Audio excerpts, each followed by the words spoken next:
नमस्कार, आप देख रहे हैं आपका अपना चैनल भिवानी हलचल और खबरों के संग में मैं हूं दृष्टि शर्मा। आइए सबसे पहले डालते हैं एक नजर आज की हेडलाइंस पर। गाय का गोबर, मूत्र व दूध से शरीर को अनेक प्रकार का लाभ मिलता है, कहा डॉक्टर अशोक गिरी महाराज। जेजेपी चुनाव में किसान आंदोलन की भीड़ चढ़ी, कहा दिग्विजय चौटाला ने। विभिन्न किसान यूनियंस का सरकार की किसान विरोधी नीतियों को लेकर बाढ़ा में विरोध प्रदर्शन। मंत्री गगवा ने दक्ष प्रजापति जयंती समारोह स्थल का लिया जायजा, सीएम होंगे मुख्य अतिथि। सीवरेज समस्या से बढ़ रही हैं बीमारियां, विभाग नहीं दे रहा है कोई ध्यान। और अब खबरें विस्तार से। गौ माता को राष्ट्र माता घोषित करने के उद्देश्य से बहादुरगढ़ से आए गोरक्षक महेश कुमार ने बाबा जहरगिरी आश्रम की गौशाला में महंत डॉक्टर अशोक गिरी महाराज के नेतृत्व में गौमूत्र और गोबर से 94वां स्नान किया। महंत डॉक्टर अशोक गिरी महाराज ने भी गौमूत्र व गोबर से स्नान कर लोगों को इसके आयुर्वेदिक और आध्यात्मिक लाभों के प्रति जागरूक किया। उन्होंने कहा कि गौमूत्र और गोबर से बने लेप से शरीर की इम्यूनिटी बढ़ती है और त्वचा संबंधित रोगों में भी लाभ मिलता है। बाबा जहरगिरी आश्रम के श्री महंत डॉक्टर अशोक गिरी महाराज ने कहा कि गौमूत्र व गाय के गोबर का विश्लेषण किया गया है। वैज्ञानिक दृष्टिकोण, आयुर्वेदिक और हमारे आध्यात्मिक धार्मिक ग्रंथों की बात की जाए तो गाय के गोबर, मूत्र व दूध से शरीर को अनेक प्रकार का लाभ मिलता है और शरीर अनेक प्रकार की बीमारियों से दूर रहता है। उन्होंने कहा कि हम अपने शरीर के सौंदर्य को बढ़ावा देने के लिए तरह तरह के विदेशी लेप लगाते हैं और जिनसे शरीर पर अनेक प्रकार का साइड इफेक्ट भी हो जाता है, लेकिन गाय के गोबर व मूत्र से बने लेप से शरीर पर किसी भी प्रकार का नकारात्मक प्रभाव नहीं पड़ता, बल्कि इस लेप से व्यक्ति की शरीर की इम्यूनिटी पावर बढ़ती है। गोरक्षक संजय कुमार व महेश कुमार ने कहा कि गौ माता को राष्ट्र माता घोषित करवाने और गो हत्या बंद करवाने की मांग को लेकर हरियाणा की 108 गौशालाओं में गौमूत्र व गोबर से स्नान करके गाय और उसके गोबर गौमूत्र की महिमा का प्रचार करते हुए भिवानी पहुंचे हैं। गौ माता द्वारा अवतरित जो गोबर कहते हैं, जो बहुमूल्य वस्तु है गोबर, गौमूत्र से स्नान का एक संकल्प है। हमने काफी वर्षों से प्रारंभ किया था। यहीं पे आचार्य गोस्वामी जी आए थे, महेश जी है, तो यहीं से प्रारंभ किया था। तो उन्होंने विचार किया 108 गौशाला में जाके मैं गौ स्नान करूंगा, गोबर स्नान करूंगा। इसका बड़ा महत्व है। आप बगैर गौ के कोई भी यज्ञ, कोई पूजा या कोई भी विधि पूर्ण नहीं होती। यहाँ तक कि अगर पितरों को तर्पण है या गायत्री को अंजलि है, वो बगैर गोबर से लिपा हुआ पूजा पाठ देवता भी नहीं देते। आजकल हम विधि करते हैं पूजाएं, और गौ गोबर नहीं है वहाँ पे, तो उससे पूजा देवता भी स्वीकार नहीं करते। कारण क्या है कि गौ में सभी 33 कोटि के देवता वास करते हैं। और अगर हम इसकी बात करें वैज्ञानिक स्वरूप से, फोड़े, फुंसी इत्यादि, और अब मच्छर की बीमारी आएगी। सावन मास है, प्रकृति हरी भरी है, इस प्रकृति में जीव जंतु बहुत से उत्पन्न होंगे और मच्छर पैदा होंगे। ऐसी भयानक मच्छर जैसे अनेक पैदा होते हैं। जो इससे नहाता ना, वो अनुभव कर ले 4-5 दिन मच्छर लड़ेगा, सो कि कोई तरह का भी विकार उत्पन्न नहीं होगा। और फोड़े फुंसी बहुत दूर की बात है, तेज शरीर में उज्ज्वलता, तेजता आएगी। मैं सबसे पहले गौ माता को प्रणाम करता हूँ। क्या नाम दिया था? मेरा नाम महेश यादव है और मैं जिला रेवाड़ी गोपालगढ़ से हूँ। और हमारा ये संकल्प है 108 गौशाला में गोबर गोमूत्र का, जो हमने कोरोना टाइम में महाराज जी को भी देखा था और इनसे हमें आदर्श मिला, ये शिक्षा मिली। और श्री गोपाल मणि महाराज जी हैं हमारे उत्तराखंड से, वो भी गौ कथा करते हैं और गौ माता को राष्ट्र माता का दर्जा मिले, उस मुहिम को आगे चला रहे हैं। उसी मुहिम का हम एक छोटा सा हिस्सा है और इस मुहिम को हम आगे बढ़ा रहे हैं। इस स्नान के पीछे हमारा एक ही मकसद है कि हमारी गौ माता को राष्ट्र माता का दर्जा मिले, गौ हत्या बंद हो देश में। ये हमारे महेश जी हैं, इन्होंने एक अनूठा संकल्प लिया था गौ माता को राष्ट्र माता घोषित करने के लिए और गौ हत्या बंद कराने के लिए। बहादुरगढ़ से जो शुरू चले हैं ये, और 108 गौशालाओं में गोबर और गौमूत्र में स्नान करने का जो अनूठा संकल्प है, ये इन्होंने लिया था। और आज ये भिवानी के अंदर 93वीं गौशाला बाबा अशोक गिरी जी महाराज की जो गौशाला है, इसमें आके आज हमने ये संकल्प इनका पूरा एक और कर रहे हैं, 94वां हुआ। तो ये एक अनूठा संकल्प है और गौ माता राष्ट्र माता घोषित होनी चाहिए, गौ हत्या बंद होनी चाहिए। इस उद्देश्य को लेकर इनके अभियान के अंदर गोरक्षा दल भिवानी महाराजा अशोक गिरी जी के सानिध्य में लगातार लगेगा। और गौमूत्र गोबर की जो महिमा है वो उसके बारे में महाराज जी ने बताया है, और ये महिमा के इसके बारे में कोई भी आदमी कोई भी इसका कोई वर्णन नहीं कर सकता। इसकी जो जेजेपी की युवा इकाई के प्रदेशाध्यक्ष दिग्विजय सिंह चौटाला ने पूर्व मुख्यमंत्री भूपेंद्र सिंह हुड्डा पर बीजेपी से मिले होने का आरोप लगाया और कहा कि हुड्डा नहीं चाहते कि उनकी पार्टी की सरकार बने। चौटाला ने मौजूदा सरकार को पूरी तरह विफल बताया और कहा कि किसी मंत्री या विधायक की नहीं चलती।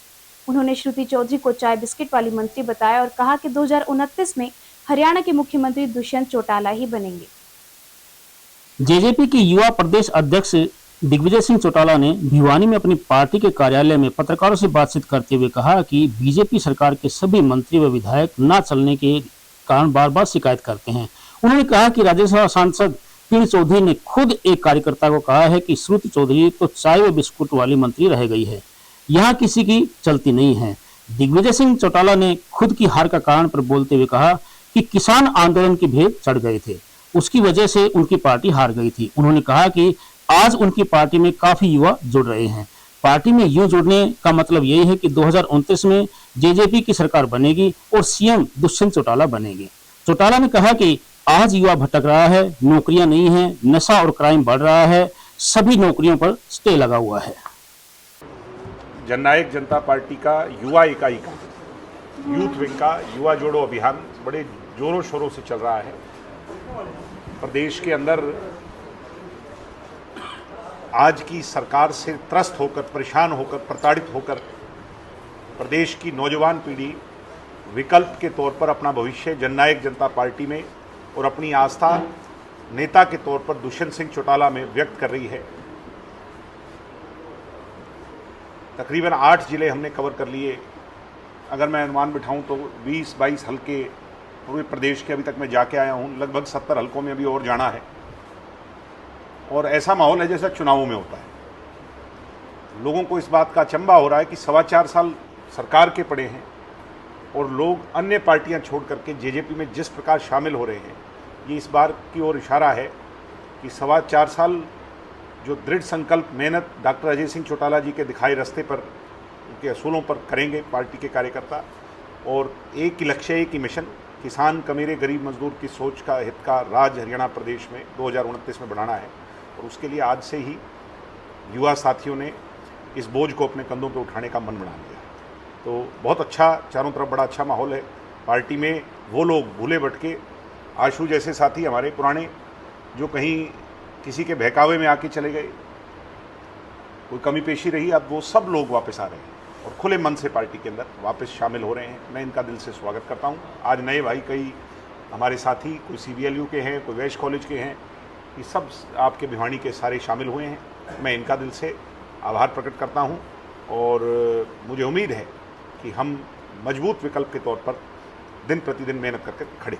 उसकी वजह से कांग्रेस भी हारी थी या अभी भी है, वो तो आप बताओगे ना। क्या मैं तो कह रहा हूँ अभी भी है। किस तरह से है सर, उसके किस तरह की उसका कोई यार आप पत्रकार हो, पत्रकार की तो एक आंख ज़्यादा होती है और आपने देखा जब भी देश का प्रधानमंत्री श्री नरेंद्र मोदी जी किस तरीके से पीछे वीडियो लीक हुई और कैसे वो संबोधित करते हुए अपने दोनों प्यारे हुड्डा साहब, बड़े साहब, छोटे साहब को स्नेह दे रहे हैं, प्यार दे रहे हैं, सब एक्सपोज है, सारी जनता के सामने एक्सपोज है। कैसे प्रदेश की 70 टिकटें जो इसने हुड्डा साहब ने बांटी, उसके अंदर जयप्रकाश जो इनका सांसद है, उसने खुले मन से कहा कि हम 70-80 सीटें जो जीत रहे हैं, लोग कह रहे हैं इतनी सीटें ना जीतें, हम कम जीतना चाहते हैं। बहुत बारी बातें एक्सपोज हुई और ईडी के, CBI के केसेस पे आज तक जो लैंड के स्कैम का मामला हो, चाहे पंचकुला की ज़मीन का मामला हो, कोई कार्रवाई नहीं हुई जो है ना। तो ये तमाम चीज़ें इस बात की ओर बड़ा इशारा करती हैं कि कैसे चौधरी भूपेंद्र सिंह हुड्डा, चौधरी दीपेंद्र सिंह हुड्डा, ये लोग under the table agreement sign किए हुए हैं भारतीय जनता पार्टी के साथ। और लोग इस बात को, अब मेरे चर्चा करने की आवश्यकता नहीं, गांव गली नुक्कड़ पर, चाहे कोई बस के स्टैंड पर, आज लोग जब राजनीतिक चर्चा करते हैं तो चौधरी भूपेंद्र हुड्डा को बीजेपी में गिनते हैं, वो कांग्रेस में नहीं गिनते। अखिल भारतीय किसान सभा व भारतीय किसान यूनियन टिकैत के संयुक्त रूप से बारडा किसान भवन में बैठक हुई तथा हरियाणा सरकार की किसान विरोधी नीतियों के विरोध में प्रदर्शन किया। बैठक की अध्यक्षता भारतीय किसान यूनियन टिकैत के जिला प्रधान हरपाल भांडवा व किसान सभा दादरी के जिला प्रधान रणधीर कुंगड़ ने की। बैठक में किसान सभा भिवानी के जिला प्रधान रामफल देशवाल ने कहा कि 2023 की खरीफ फसल में शेमा बीमा कंपनी ने दादरी के किसानों का 150 करोड़ रुपए तथा भिवानी के किसानों का 208 करोड़ रुपए का बीमा फ्रॉड कर दिया।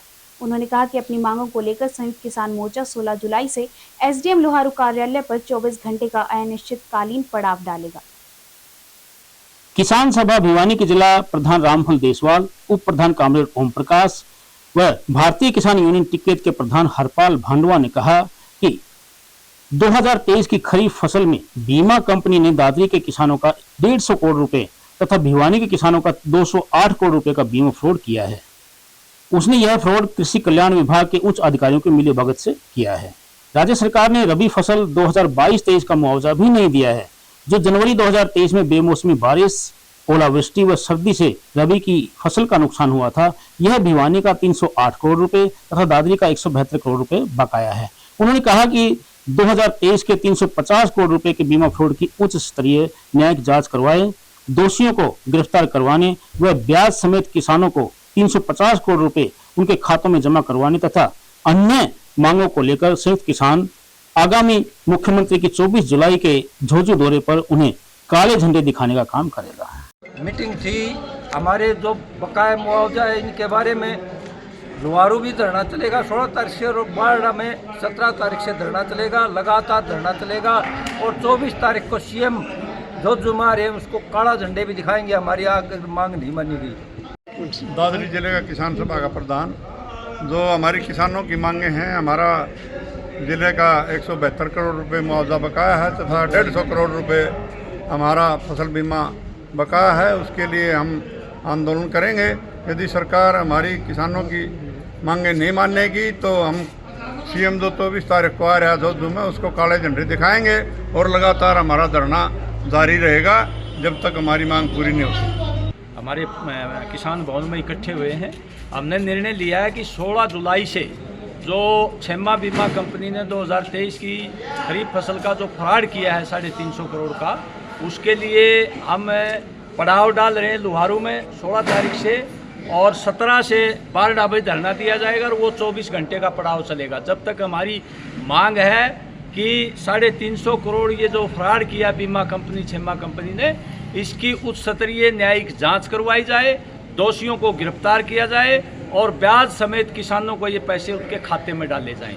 और यहाँ बारडा में भी फरवरी 2025 में अभी ओले पड़े थे 9-10 गाँव में, उसका आकलन भी कर लिया। ना बीमा क्लेम मिला किसानों को और ना ही मुआवजा मिला। उसको लेकर के भी बारडा में धरना चलेगा 17 तारीख से और वहाँ 16 तारीख से अनिश्चितकालीन पड़ाव चलेगा लोहारू में। एसडीएम कार्यालय यहाँ मंडी में चलेगा। तो दादरी के किसान विशेषकर बारडा और दादरी के किसान यहाँ धरना चलाएंगे 17 से और 16 को वहाँ अनिश्चितकालीन पड़ाव डाला जाएगा। लगातार वहाँ 24 घंटे अनिश्चितकालीन पड़ाव चलेगा और यहाँ धरना चलेगा जब तक किसानों की मांगें नहीं मानी जाएंगी। बकाया ट्यूबवेल कनेक्शन दिए जाए, बिजली के जो रेट बढ़ाए उनको वापस किया जाए और पब्लिक डिस्ट्रीब्यूशन में जो तेल के दाम बढ़ाए वो वापस करे जाए। कैबिनेट मंत्री रणबीर गंगवा भिवानी में आयोजित होने वाले महाराजा दक्ष प्रजापति जयंती समारोह का जायजा लेने पहुंचे। उन्होंने बताया कि समारोह में मुख्यमंत्री नायब सिंह सैनी शिरकत करेंगे। कहा कि जितने भी महापुरुष हुए हैं उनकी जयंती भाजपा सरकार मनाने का काम करती है। उन्होंने कहा कि कार्यक्रम में सभी तैयारियां पूरी कर ली गई हैं और लोगों को किसी तरह की कोई समस्या नहीं होगी। कैबिनेट मंत्री रणबीर गंगवा ने कहा कि जितने भी महान पुरुष हुए हैं उनको भारतीय जनता पार्टी अपने जीवन में लाने का काम कर रही है। उन्होंने कहा कि जयंती कार्यक्रम में हजारों की संख्या में पूरे प्रदेश की जनता पहुंचकर कार्यक्रम को सफल बनाने का काम करेगी। कार्यक्रम में सभी तैयारियां पूरी कर ली गई हैं, लोगों को किसी तरह की कोई समस्या नहीं होगी। उन्होंने कहा कि पुलिस प्रशासन और जिला प्रशासन द्वारा भी सभी व्यवस्थाएं की गई हैं।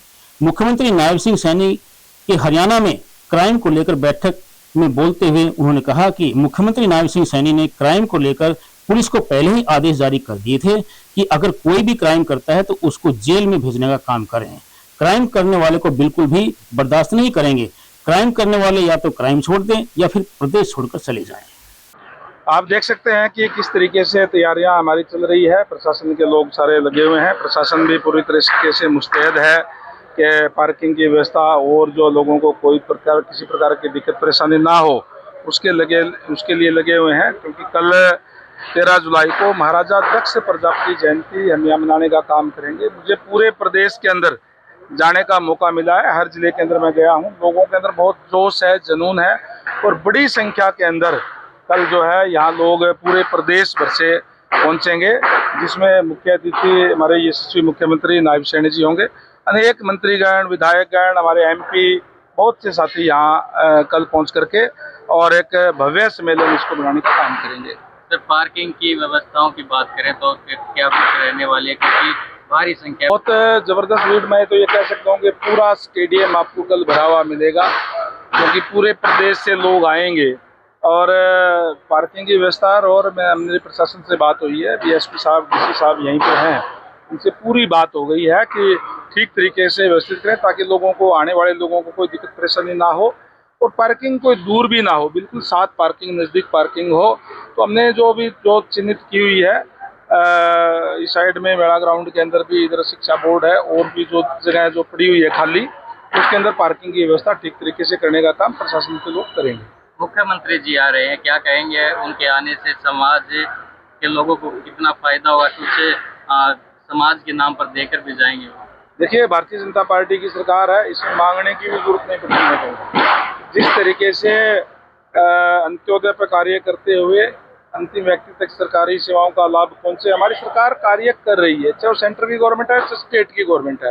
प्रजापति समाज भी मोस्ट बैकवर्ड के अंदर आता है। मोस्ट बैकवर्ड में हमने चाहे वो पहले पंचायतों के अंदर आरक्षण देने का काम किया, उसके बाद में आदरणीय नायब सैनी जी ने उससे भी आगे बढ़ते हुए BCA और BCB को पंचायतों के अंदर भी और लोकल बॉडी के अंदर भी आरक्षण देने का काम किया, ताकि वो लोग भी कभी जिस इसके अंदर आए नहीं, जो चुनाव लड़ करके जो नहीं आ पाए वो भी आए, क्योंकि डेवलपमेंट की जहाँ बात होती है, हर वर्ग के लोग अगर वहाँ बैठ करके फैसला करते हैं तो सबका समान विकास होता है। इस तरीके की सोच भारतीय जनता पार्टी की है। सीवरेज की समस्या से परेशान वार्ड 14 के निवासियों ने कहा कि सीवर लाइन जाम हुए लगभग 20 से 25 दिन हो गए हैं। बीच में 2 दिन सीवर लाइन सही चल रही थी, जब 7 दिनों से लगातार गंदा पानी भरा हुआ है। बार बार लगातार वीडियो बनाकर पब्लिक हेल्थ अधिकारी JE पंकज और SDO सूरज प्रकाश जैन को भेज रहे हैं, परंतु उन्होंने नंबर ही ब्लॉक कर दिया। कहा कि विधायक घनश्याम सराफ ने भी समस्या के समाधान के निर्देश दिए थे, उसके बाद फिर बारिश होने के कारण गलियों में पानी खड़ा हुआ है। वार्ड नंबर 14 के निवासियों ने बताया कि उनके वार्ड में करीब 25 दिनों से सीवरेज लाइन ब्लॉक है, जिसके कारण गंदा पानी गलियों में भरा हुआ है। इसकी शिकायत वार्डवासी विधायक घनश्याम सर्राफ से लेकर विभागीय JE व SDO तक कर चुके हैं, लेकिन उनकी समस्या का कोई समाधान नहीं हो पाया है।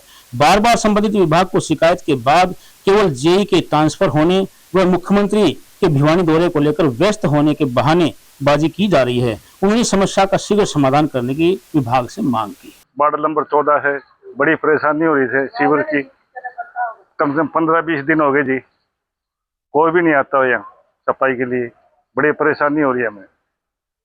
हाँ करिए जी, पहले भी 4-5 बरिया कर ली और अब भी करिए, कोई भी नहीं आता यहाँ काम के लिए। रंगा है जी। क्या नाम है? रंगा है नाम सबका, जयवीर रंगा। उसके पास भी गए थे, रंगा के पास भी, उसने भी कोई सुनाई नहीं करी। वोट लेने के लिए तो आ जाते हैं सभी, गरीब कोई नहीं आता जी। वार्ड नंबर 14 का एरिया है, यहाँ पे सीवरेज वो लोग 20-25 दिन से ज्यादा हो रहे हैं और लगातार 7 दिनों से गलियों में पानी खड़ा है। यहाँ का पंकज JE का एरिया लगता है पब्लिक हेल्थ का, हम उसको फोन करते तो फोन पे बात नहीं करता, उसको वीडियो बना के भेजते तो मैसेज करता कि मैं देख लूंगा। यहाँ कोई ज्यादा समस्या हुई तो कहता ट्रैक्टर नोजल फंस गई। उसने WhatsApp पे नंबर भी ब्लॉक कर दिया हमारा, वैसे भी नंबर ब्लॉक कर दिया। विधायक जी घनश्याम सराफ जी का फोन करवाने के बाद में उसने WhatsApp पे ब्लॉक नंबर खोल लिया, SDO साहब को बोल दिया, सूर्य प्रकाश जी को, सबको बोल दिया। आज बड़ी मुश्किल से आपको बुलाया गया है। हमारे यहाँ पे भाई की डेथ हो चुकी है, उसका परसों हवन और रस्म भोग है। यहाँ पे बंदे भी आने हैं, आके क्या देखेंगे यहाँ पे गलियों में, सीवरेज में सारी Valmiki colony Hanuman gate area में पानी भरा पड़ा लगातार।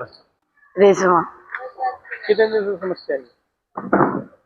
ये 1 महीना हो गया। वार्ड नंबर 14 है, बहुत समस्या हो रही जी। परसों मेहमान आवेंगे, जवान मौत हो रही है, सारे सीवर ब्लॉक हो रही है, बच्चे स्कूल में भी जाते हैं, दुखी हो रहे, गोदी उठा उठा कर ले जा रहे। और अब चलते चलते सावन का महीना भगवान भोलेनाथ को अति प्रिय होता है और ऐसी मान्यता है कि सावन के महीने में भगवान शिव जल्द प्रसन्न होते हैं। इन्हें प्रसन्न करने के लिए जल मात्र ही काफी होता है। सावन में शिवलिंग पर जलाभिषेक करने से सुख समृद्धि की प्राप्ति होती है। भगवान विष्णु के 4 माह के लिए योग निद्रा में जाने से सृष्टि का संचालन सावन के 1 महीने में महादेव करते हैं। हिंदू धर्म में सावन के महीने को बहुत ही शुभ और पवित्र माना जाता है। धार्मिक मान्यताओं के अनुसार सावन के महीने में भगवान शिव जल्दी प्रसन्न होते हैं और हर तरह की मनोकामनाओं को पूरा करते हैं। सावन माह में शिव आराधना करने से जीवन की सभी तरह की अड़चनें दूर होती हैं और आर्थिक स्थिति बेहतर होती है। पौराणिक मान्यताओं के अनुसार समुद्र मंथन के समय जब देवता और असुरों ने मिलकर समुद्र मंथन किया तो 14 रत्नों के साथ कालकूट विष भी निकला। यह विष इतना प्रचंड और घातक था कि उससे तीनों लोकों में हाहाकार मच गया। तब समस्त देवताओं और ऋषियों के आग्रह पर भगवान शिव ने इस विष को अपने कंठ में धारण किया, जिससे उनका कंठ नीला पड़ गया और वे नीलकंठ कहलाए। विष के प्रभाव को शांत करने के लिए देवताओं ने उन्हें गंगाजल अर्पित किया और बेलपत्र, धतूरा, आक आदि से उनका अभिषेक किया। मान्यता है कि यह समुद्र मंथन श्रावण मास में हुआ था, इसलिए इस मास में शिवजी पर जल अभिषेक, बेलपत्र अर्पण, उपवास, रुद्राभिषेक और महामृत्युंजय मंत्र का जाप अत्यंत फलदायक माना गया है। बेलपत्र को शिवजी को चढ़ाने से दरिद्रता दूर होती है और व्यक्ति सौभाग्यशाली बनता है। और अब जाने से पहले एक नजर आज की हेडलाइंस पर। गाय का गोबर, मूत्र व दूध से शरीर को अनेक प्रकार का लाभ मिलता है, कहा डॉक्टर अशोक गिरी महाराज। जेजेपी चुनाव में किसान आंदोलन की भीड़ चढ़ी, कहा दिग्विजय चौटाला ने। विभिन्न किसान यूनियंस का सरकार की किसान विरोधी नीतियों को लेकर बाढ़ा में विरोध प्रदर्शन। मंत्री गगुआ ने दक्ष प्रजापति जयंती समारोह स्थल का लिया जायजा, सीएम होंगे मुख्य अतिथि। सीवेज समस्या से बढ़ रही हैं बीमारियां, विभाग नहीं दे रहा है कोई ध्यान। अब मुझे दीजिए इजाजत और देखते रहिए आपका अपना चैनल भिवानी हलचल।